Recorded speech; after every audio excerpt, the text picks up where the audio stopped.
Hello everyone, and welcome back to my video series on my double jaw surgery recovery. I am having a double jaw surgery for a class 2 underbite as well as a reverse genioplasty. So if you're interested in watching my recovery and want to know the ending outcome, then feel free to subscribe and like these videos. That would help me a lot. Thank you so much. So what I want to talk about today is the upcoming surgery. It is currently Saturday and the surgery is Tuesday, so I'm 3 days out. And I also want to talk a little bit about some of the items I purchased and will be using in my recovery. Just trying to get stocked on everything that I need. So first thing I want to focus on is that this week has been all about mental preparedness. So I think that's really important to go into the surgery with a positive attitude, calm. I've had definitely a few freakouts in the past. I am kind of a high anxiety person, but I really wanted to stay positive this last week. I've been really busy at work, which has actually been helpful for me to kind of keep my mind off of it, but also just not running this story in my head that this is going to be terrible or anything like that. I'm just trying to stay positive about the surgery and go into it with a healthy mental attitude.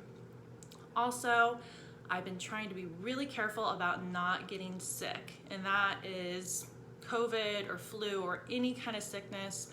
I cannot jeopardize risking moving my surgery date, or I also just don't want to be sick during my recovery because it's going to be bad enough the way it is. So I've been masking up this week and been kind of careful not going out too many places. This weekend I'm kind of staying in and laying low and just making sure that I'm healthy mentally and physically going into the surgery as best that I can be. So the day of the surgery, the plan is they want me there at 5:30 a.m. at the hospital. And I don't think they said they'd start the surgery till like 7:30, maybe 8 o'clock. So I'll probably be hanging out for a minute. But they did say that the surgery will be 6.5 hours long, which is really long. And, you know, because they have to do my upper jaw, and they're cutting my upper jaw in 4 places, and then 2 places for my lower jaw, and then they're doing my chin. So he said with all that combined, he thinks at minimum 6 hours, maybe 6.5 hours. So I'll probably wake up from recovery around 4 or 5 o'clock that day. And then due to insurance reasons, I will only be in the hospital for a 23-hour hold. I won't be admitted into the hospital. They'll just kind of observe me for, he said, probably until the next day around like 2 or 3.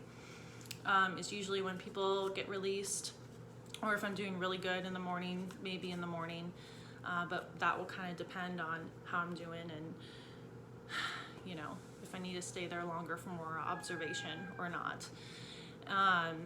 My mom is going to go with me to the hospital. You do need someone to be with you during your recovery pretty much 24/7. So you're going to be really, really tired, really weak. You're going to be on a lot of medication, so you need someone kind of there for you to drive you, help you get food together, and just generally kind of watch you, you know. And so my mom's going to be there the first week, and my boyfriend kind of interchangeably taking care of me and watching me and stuff like that. So get someone to watch out for you. You also cannot drive, like your first week or so. I don't know. He said the first week for sure, maybe the second week even. You can't really drive anywhere. So you'll need someone to, you know, run errands for you as you need and stuff like that. So that is the upcoming surgery. Like I said, I'm just trying to stay in a positive mindset about it, and I think that is really important. So moving on to what I bought and my surgery essentials, if you will. I did watch several videos from other people who have had the surgery to kind of get some ideas. My surgeon kind of gave me some ideas as well, and I placed 1 Amazon order so far with it. I'm trying to stay minimal about it. I don't want to buy so many things that I'm just going to use for this and never use ever again, but inevitably some of it I probably will just use for this. So I'll start with my Amazon order. Actually, I'll start with more of my kind of healing tools, and then I'll kind of go into more the nutrition aspect of it, because that also is really important as well. So the first thing I ordered is this kind of ice heat pack for your jaw, and it's this really pretty lavender color. I love it, it's so cute. Luguiic is the name of it, and I'll try to link what I bought in the description. I'm new to YouTube, so if that doesn't end up happening, it's probably because it just took too long to figure out, but I will try to do that.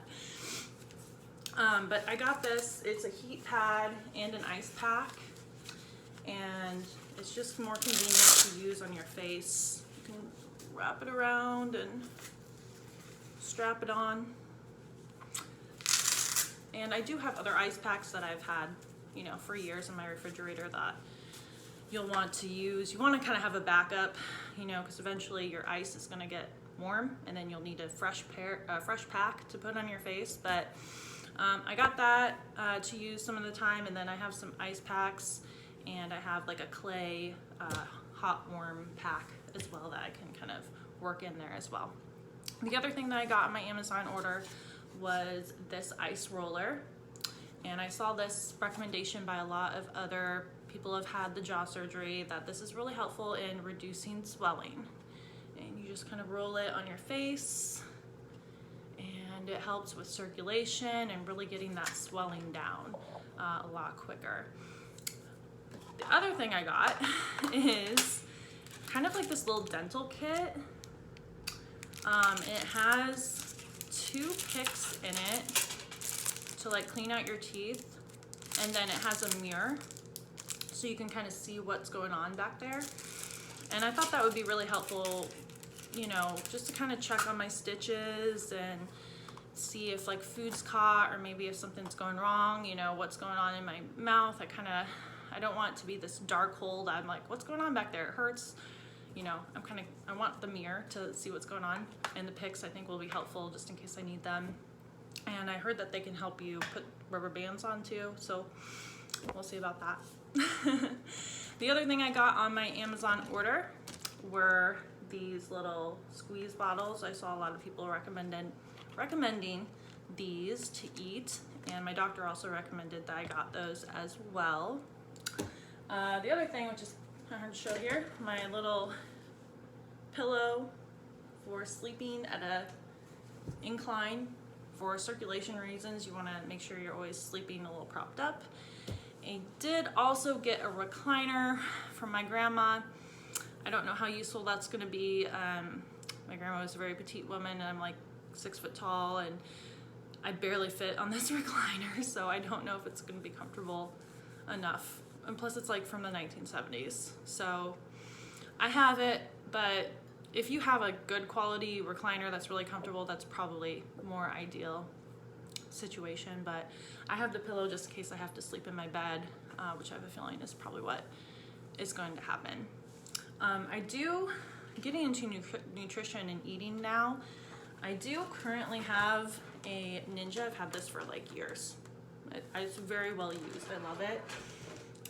But I do plan to borrow an immersion blender from a friend, and that's just because this kind of gets things to more of a smoothie texture, which you can eat after I think like 2-3 weeks. But to get like a liquefied texture, you need like an immersion blender. Like, I can't remember what the brand is called, but you need something that really like liquefies something.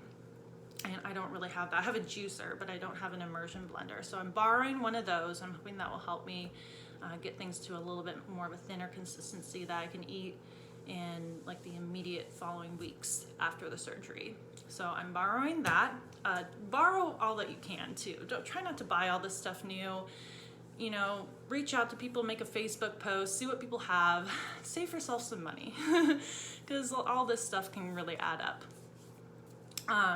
The other thing that I got from my doctor actually was this little squeeze bottle with the cooked straw. This will be good. He says you kind of have to go towards the back of your mouth the first couple of weeks to squeeze back juices. You don't really want them sitting in your mouth because you have open sores. You have your stitches and stuff like that you want to heal. So the first few weeks you want to really kind of almost like squeeze towards the back of your throat to swallow things. And there was also, I got a syringe and a little attachment here that goes on it that you can use to, you know, take medicine and drink fluids and stuff like that as well. Something that I've had for a while, this is more like what I will actually be eating, is I got a few protein powders. Now one of these is something I already get on a consistent basis, and that is Vedge Nutrition. These are vegan. These protein shakes are so good. It's like one of the best vegan protein powders that I've ever tried. They have vanilla ice cream flavor, they have chocolate peanut butter cup, which is my favorite, and then they have an iced latte flavor, which is really good too. I plan to eat that. That'll be my breakfast during my recovery. But let me look at the macros here. So per serving, which is 35 grams, 35 gram scoop, there's 3 grams of fat, there's 2 grams of carbohydrates, and there's 25 grams of protein in that one. I also did get a different protein powder to try just to kind of mix it up since it'll be mostly what I'm eating. I got Huel protein powder. This one has 1 gram of fat, 3 grams of carbs, and 21 grams of protein. And it has this one has a good mix of vitamins and minerals in it too. This one I got in strawberry cheesecake, banana pudding, and then this is actually the unflavored and unsweetened kind, which I thought would be great to put in like more savory food options. That way I'm getting my protein from savory sources and also sweet sources, and I wasn't getting burned out on all the sweet protein flavors. I thought that would be really good to add to that. Additionally, you want to make sure you get like a liquid multivitamin or something like that, staying up on your calories and all your vitamins and minerals. That is just going to help you heal so much better, so much faster. Your nutrition is so important. Please don't neglect it during your recovery. It's really going to help. So with that, I think that is all that I have. Oh, one more thing. I am going to either get from a thrift store or borrow some button-up PJ shirts. So you don't want to be like, this is like my tight neck shirt that goes over my head. You don't want anything too tight coming over your head. Again, you're gonna be really swollen. It's gonna be really painful. Button-up cozy shirts will be just more easy to dress. So I might get a few of those and wear them a lot, and then probably never wear them again because I don't really wear button-up PJs. Again, why I'm trying to borrow and not buy. So yeah, that is my video so far, you guys. I kind of plan to, a few months after my surgery, once I kind of see what I actually end up using and not using, I'll let you know kind of, you know, what I thought of this was great, what wasn't so great, what I wish I got instead, and anything else I missed. So I'll try to follow up with that kind of video. But that's it for today. Thank you guys for watching my video. Like and just subscribe to my channel, and we'll see how this recovery goes. Thanks, guys.